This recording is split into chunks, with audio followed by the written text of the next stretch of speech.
Yeah, that's the picture that Trump posted of himself as Jesus. I tweaked it a little bit, made it better.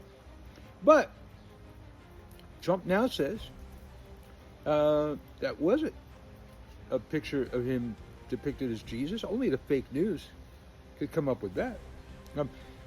He was posing as a doctor, making people better, because that's what he does, is make people better.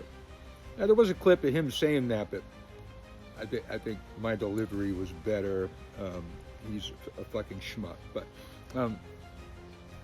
the absolute next level gaslighting, mental gymnastics it would take to believe some of that. Now, he had to say that because even MAGA was turning on him with that one, especially right after attacking the Pope and making veiled threats to the Pope, because the Pope said you can't go around starting wars in the name of Jesus Christ. Well, as a student of history and as a pagan, I went, really? Well, that's fascinating.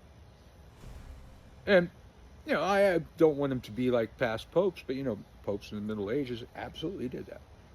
Absolutely did that. That's why Pete Hegseth has that Nazi tattoo he has, that Crusader tattoo that he has, is because they want to start the Crusades again. Well, if you wanted to start the Crusades again, you're supposed to get the Pope to start it.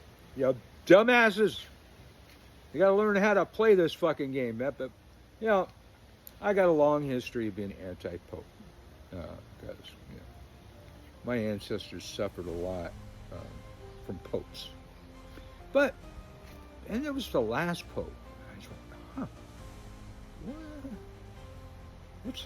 there's something happening here. What it is ain't exactly clear. But that's a different kind of Pope.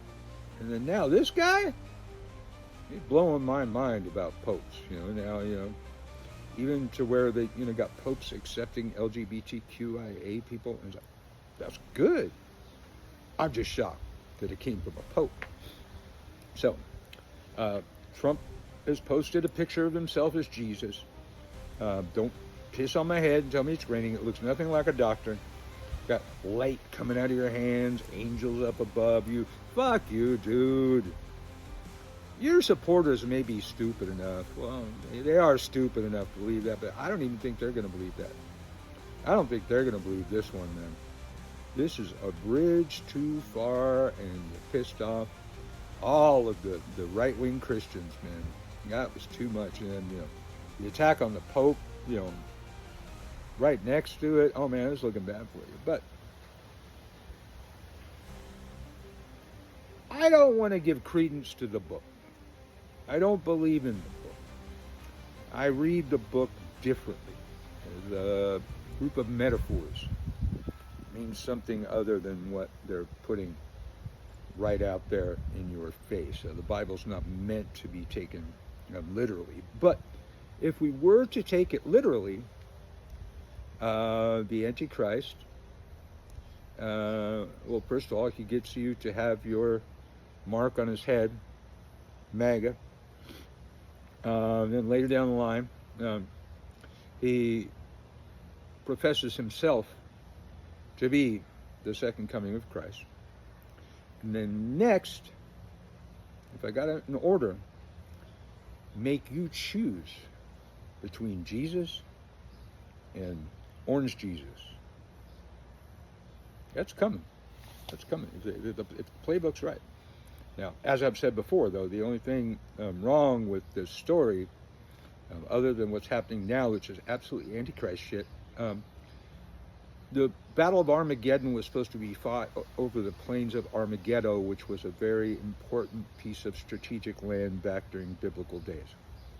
All the armies of the world fought over that piece of land many times, and that's the story, that all the armies of the world gathered at the plains of Armageddon to have this last battle. It's a scrub-ass shit piece of desert that nobody cares about right now.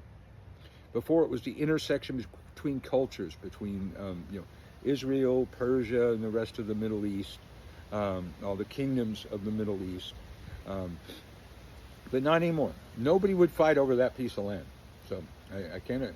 That part seems to have been written as a prophecy for a month or two later after they wrote it, because that absolutely, the armies of the world absolutely gathered shortly thereafter and even before to fight over that piece of land. And nobody's going to fight over that piece of land. So the Armageddon thing, it's a bit off. We got some holes in it, but the Antichrist thing, man, evidence seems to be piling up. I don't know if he's reading that and, operating from that as a manual of who to be. I still thought that the Antichrist was at least supposed to be good looking. Wasn't he? I don't have to read it again, man. If you know, tell me in the comments. Let's have a discussion about this. we gotta have a discussion about this, and we gotta laugh. You taught me about that back, right after I got through my probationary period on the police force, when I was dealing with my first dead body. So he grabbed me by the shoulders and shook me and said, "You gotta laugh, Mikey. You gotta laugh, or this job will kill you." So, you gotta laugh. You gotta laugh. If you don't laugh, this world's gonna kill you, man. Subscribe, bitches.